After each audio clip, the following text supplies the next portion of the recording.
Bonjour à tous et bienvenue chez Bourse Profit pour cette nouvelle vidéo. Aujourd'hui, nous allons étudier l'effet de levier sur les crypto-monnaies. Donc, on va étudier un petit peu le fonctionnement de l'effet de levier sur les exchanges de crypto-monnaies. Donc, les buts, c'est que vous compreniez mieux comment utiliser l'effet de levier quand on souhaite tout simplement trader des crypto-monnaies. Alors, premièrement, je vais rappeler ce qu'est l'effet de levier quand même. L'effet de levier, c'est un outil et c'est un outil qui va nous permettre d'emprunter de l'argent à son courtier pour trader comme si on avait un capital plus important. En fait, parfois, on n'a pas tout le temps un capital énorme et du coup, les courtiers nous mettent à disposition un outil qui va permettre, entre guillemets, d'emprunter de l'argent, de multiplier un petit peu le capital qu'on a pour prendre des positions plus importantes et pour rentrer sur les marchés financiers plus facilement.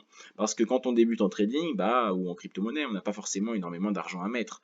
Et donc, les courtiers ont, entre guillemets, pensé à nous pour nous permettre de rentrer sur les marchés financiers plus aisément. Et pour ça, ils nous le permettent grâce à un outil qui s'appelle l'effet de levier. Donc on va littéralement emprunter de l'argent à son courtier. L'effet de levier, ça va nous permettre donc d'optimiser ses gains parce qu'on va pouvoir prendre des plus grosses positions. Donc s'il est bien maîtrisé, si on sait bien l'utiliser. Par contre, si on l'utilise à mauvais escient, l'effet de levier peut accroître nos pertes. Et ça, c'est également quelque chose à prendre en compte. L'effet de levier, c'est un bon outil quand il est bien utilisé. Par contre, c'est dévastateur si c'est pas très bien maîtrisé et utilisé. Donc l'effet de levier, c'est ce que le courtier nous donne pour emprunter tout simplement plus gros. Donc c'est à double tranchant, hein. Ça peut être positif si c'est bien maîtrisé, mais à l'inverse, il faut faire attention. Sur le marché de la crypto-monnaie, on a le choix d'utiliser ou non l'effet de levier. Bien évidemment, on n'est pas obligé d'utiliser l'effet de levier. Par contre, si on a une taille de capital qui semble un petit peu faible, bon, là, on peut avoir recours à l'effet de levier. Par contre, si on a un capital qui est beaucoup plus conséquent, on n'est pas obligé d'utiliser un effet de levier. Ou alors, on peut utiliser un effet de levier beaucoup plus faible. Bien évidemment, c'est possible. Et puis, on peut ne pas utiliser d'effet de levier, hein. Rien ne vous oblige à l'utiliser. Maintenant, on va voir comment le calculer et surtout comment le maîtriser. Là, maintenant qu'on l'a défini, je pense que vous comprenez un petit peu ce qu'est l'effet de levier. Normalement, c'est une notion qui est souvent abordée dans les livres, sur Internet, sur YouTube. Donc, la définition de l'effet de levier, je pense que vous la savez, vous la connaissez. Donc, dans notre deuxième slide, on va voir comment calculer ses gains et ses pertes.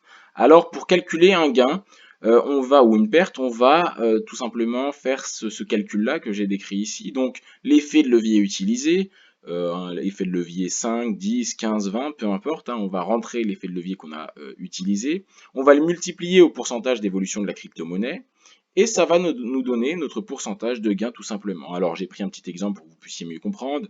On a un capital de 2000 dollars et on souhaite utiliser un effet de levier de 5. Donc un effet de levier qui reste assez faible, qui reste tout de même correct.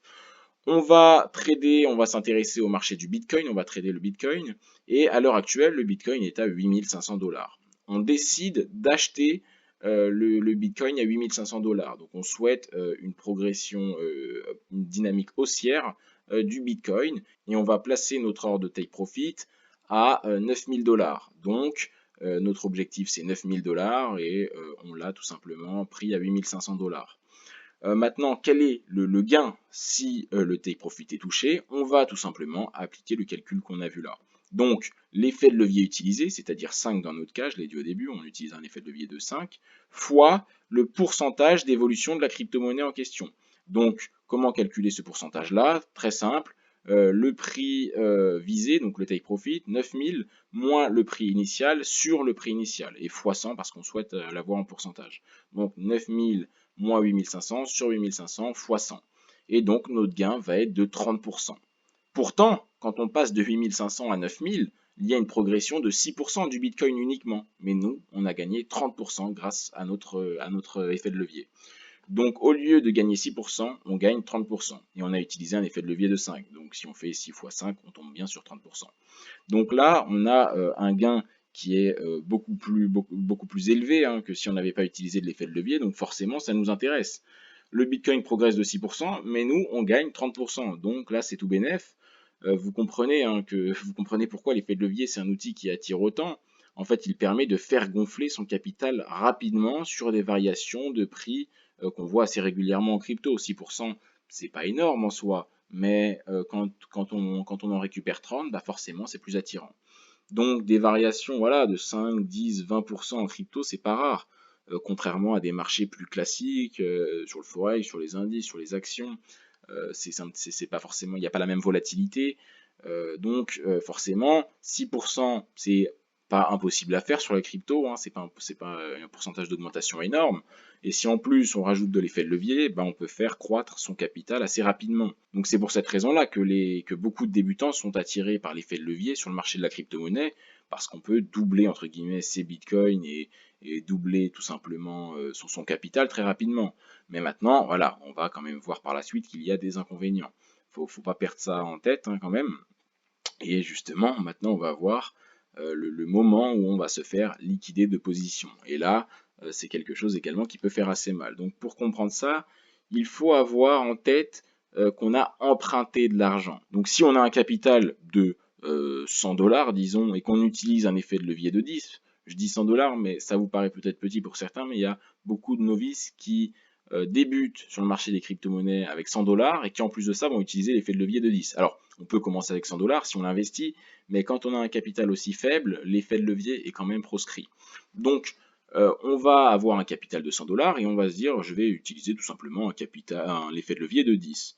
On va donc avoir à disposition 1000 $. Hein. On fait 100 $ x 10, donc en fait on a notre capital emprunté, entre guillemets, fictif est de 1000 $, alors qu'en soi on n'en a que 100. Donc on a 100 $ en collatéral. Le collatéral c'est une garantie, c'est les fonds qui peuvent financer nos pertes. Donc une fois que ces 100 $ sont perdus, eh ben, notre position se fait liquider parce que les 900 $ autres, on les a empruntés, ils ne sont pas à nous finalement. Donc nous, on va rentrer en position avec un capital fictif de 1000 $. Le problème, c'est qu'il y a 900 $ qui sont empruntés entre guillemets à la plateforme, qui ne sont pas vraiment à nous. Donc si on perd nos 100 $ initiaux, on se fait liquider de position.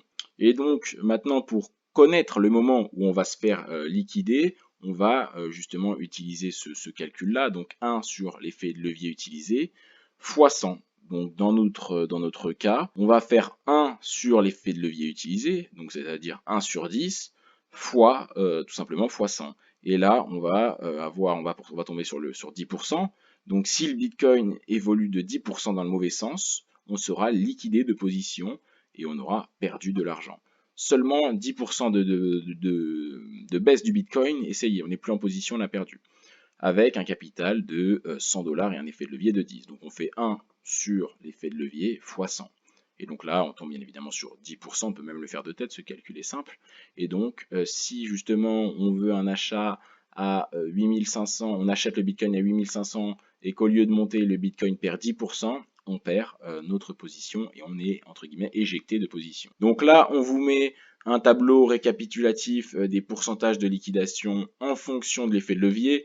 Donc si on utilise un levier de 2, donc un levier relativement faible, on peut se permettre 50% de baisse ou de hausse sur un actif dans le sens contraire, hein, donc la liquidation va être activée pour 50%, et puis plus on augmente, moins la marge d'erreur est relativement faible. Donc là, quand on utilise un effet de levier de 100, on a une marge d'erreur très très faible, donc un effet de levier de 100 sur les cryptos, attention réellement. Donc là, si vous avez bien suivi, une baisse de 10% du Bitcoin par exemple, sur une position avec un levier de 10 entraînerait la perte de 100% de son collatéral et donc forcément une liquidation de sa position. Donc vous avez remarqué qu'un effet de levier trop élevé vous donnera une marge de manœuvre beaucoup trop faible. Donc plus l'effet de levier est grand, certes, vos gains vont croître beaucoup plus facilement, mais à côté de ça, vous avez une marge de manœuvre qui est faible, pas trop le droit à l'erreur, sinon vous allez perdre beaucoup d'argent. Donc l'effet de levier, il faut faire vraiment attention. Donc pour résumer, voilà, l'effet de levier permet bien de multiplier ses gains, mais également ses pertes.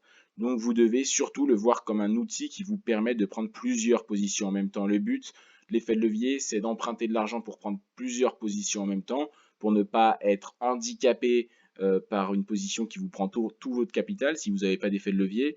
Le but, c'est pas de faire du x3 en une semaine ou en 3 jours. Là, c'est plus du trading, mais c'est du casino en ligne, donc c'est plus la même activité finalement. L'objectif final, je vous le rappelle, c'est quand même de durer sur les marchés, c'est de conserver son capital et également le faire fructifier. Si vous voulez faire x2 sur une position, c'est pas le bon endroit, c'est pas sur les trading. Alors vous pouvez le faire, ça pourra arriver, mais globalement sur le long terme, vous perdrez de l'argent. Vous devez avoir une bonne gestion du risque et donc vous ne devez pas utiliser des trop gros effets de levier. Ça, c'est une certitude. Alors maintenant, on va justement regarder les effets de levier maximal sur les différents exchanges. Donc on a mis les exchanges les plus connus. Binance, l'effet de levier max c'est 125, donc là c'est quand même assez gros. Kraken c'est 5, effet de levier max de 5. À voir s'il le modifie ou pas, mais je pense pas. Le BitMEX ça va être c'est 100. Bitfinex c'est 100 également. Il y a pas mal d'exchanges où l'effet de levier est de 100 maximum, hein. Mais c'est déjà largement suffisant. Vous voyez Kraken, hein, ils ont opté pour un effet de levier 5 max. Donc c'est pas pour rien. Les exchanges et les professionnels connaissent l'effet de levier, ils savent comment les débutants l'utilisent et c'est pas forcément la bonne utilisation qui est faite à chaque fois. Donc voilà, faites attention à vous. Vraiment, le conseil qu'on va vous donner, c'est d'être vigilant. Utilisez les effets de levier de 2, de 3, de 5, c'est très bien, c'est suffisant. Et puis également, n'oubliez pas, hein, l'effet de levier va multiplier vos gains, mais également vos frais. Donc faites attention justement, plus vous utilisez un effet de levier important, plus vous allez payer de frais. C'est comme à la banque, hein, vous avez des intérêts quand vous empruntez à la banque. Bah, quand on emprunte de l'argent à son exchange, c'est la même chose. Forcément, on va payer plus de frais. Donc, les effets de levier, c'est pas que du positif. Il faut le voir comme un outil neutre. Il peut nous permettre de, certes, prendre plus de positions à la fois, de gagner un peu plus d'argent, mais globalement, un effet de levier de 2, de 3, de 5 suffisent. Les effets de levier de 100, globalement, faites vraiment attention parce que je pense qu'il y a plus de pertes à faire que de gains au final.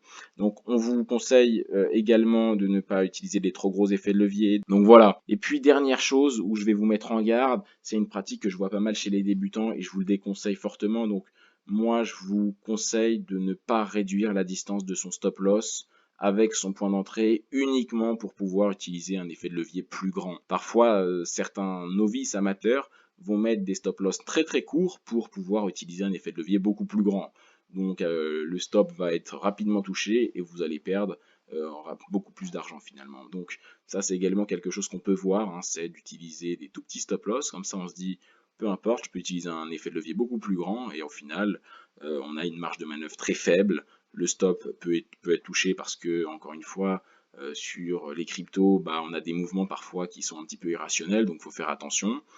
Donc voilà, placez votre stop loss en fonction de votre analyse, pas en fonction de votre levier. C'est votre taille de votre position et votre levier qui doit s'adapter à votre stop loss et surtout pas l'inverse. Ça, vraiment, bannissez-le. Donc voilà pour ce dernier petit conseil. J'espère que vous avez apprécié la vidéo. Si c'est le cas, je vous invite à la liker. Et puis, vous pouvez également nous rejoindre sur notre Discord où on a notre communauté. On a tout simplement voilà, une communauté de traders qui s'intéressent à des marchés classiques, aux crypto-monnaies. Donc, ça va vous permettre de progresser ensemble. Donc, rejoignez-nous. Hein, vous pouvez poser toutes les questions que vous souhaitez sur le Discord. Et puis, vous pouvez partager vos analyses. On en discutera ensemble. On pourra partager également les nôtres. Donc, c'est vraiment pour ne pas rester isolé. Rejoignez-nous sur notre Discord. Il est dans la description. Merci de m'avoir écouté et à une prochaine vidéo.